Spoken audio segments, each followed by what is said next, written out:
রাজ্যের বাজেট ঘোষণা হওয়ার পরেই খুশির হাওয়া আরামবাগ মহকুমা জুড়ে। আরামবাগবাসীর দীর্ঘদিনের দাবি পূরণ হতে চলেছে রাজ্যের মুখ্যমন্ত্রী শুভেন্দু অধিকারীর হাত ধরে। আরামবাগ জেলা চাই, এই দাবি ছিল আরামবাগের মানুষের। 22শে জুন পশ্চিমবঙ্গের বাজেট অধিবেশনে সেই দাবিকে মান্যতা দিয়ে রাজ্যের মুখ্যমন্ত্রী শুভেন্দু অধিকারীর ক্যাবিনেট মন্ত্রী তথা অর্থমন্ত্রী স্বপন দাশগুপ্ত আরামবাগকে জেলা করা হবে বলে বাজেটে ঘোষণা করেন। আর এই ঘোষণার পরে সারা আরামবাগ মহকুমা জুড়ে খুশির মহল তৈরি হয়। রাস্তায় নেমে আরামবাগবাসী উচ্ছ্বাস প্রকাশ করেন।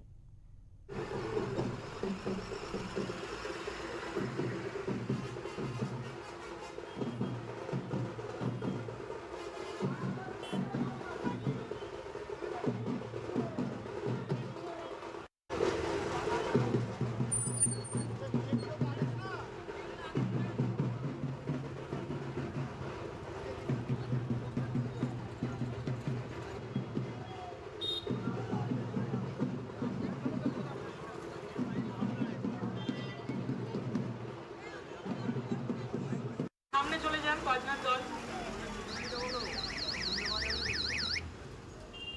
এত ঐতিহাসিক বাজেট পেশ করার জন্য পশ্চিমবঙ্গের অর্থমন্ত্রী স্বপন দাশগুপ্তকে এবং পশ্চিমবঙ্গের মুখ্যমন্ত্রী শুভেন্দু অধিকারী মহাশয়কে আমাদের তরফ থেকে এবং সকল আরামবাগবাসীর তরফ থেকে অনেক অনেক ধন্যবাদ জানাচ্ছি।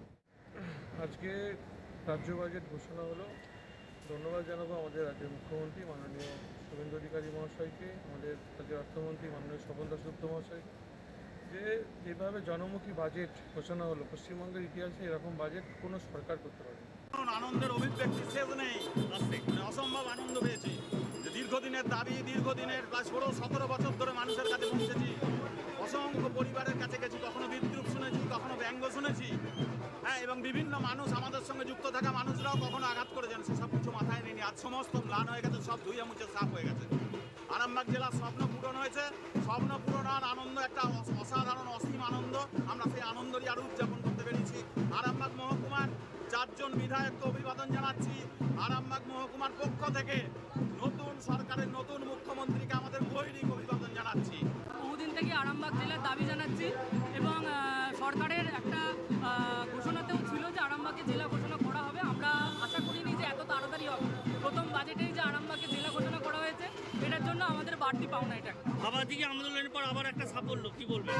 বলার কিছু নেই। দেখুন, আমরা আন্দোলন করতে চাই না, কিন্তু আমাদেরকে বিভিন্ন কারণে, সামাজিক কারণে করতে হয়। আবাদিগির সমস্যাও মিটে গেছে, আগামী দিনে ওখানেও ট্রেন চলবে এবং আরামবাগ জেলাটা আন্দোলন নয়, এটা আমাদের দাবি ছিল। আন্দোলন করার প্রয়োজন খুব একটা পড়েনি এবং সরকার কিন্তু প্রথম বাজেটে এটাকে আরামবাগ জেলা হিসেবে ঘোষণা করে দিয়েছেন। সেই জন্য আমরা রাজ্য সরকারকে ধন্যবাদ জানাবো।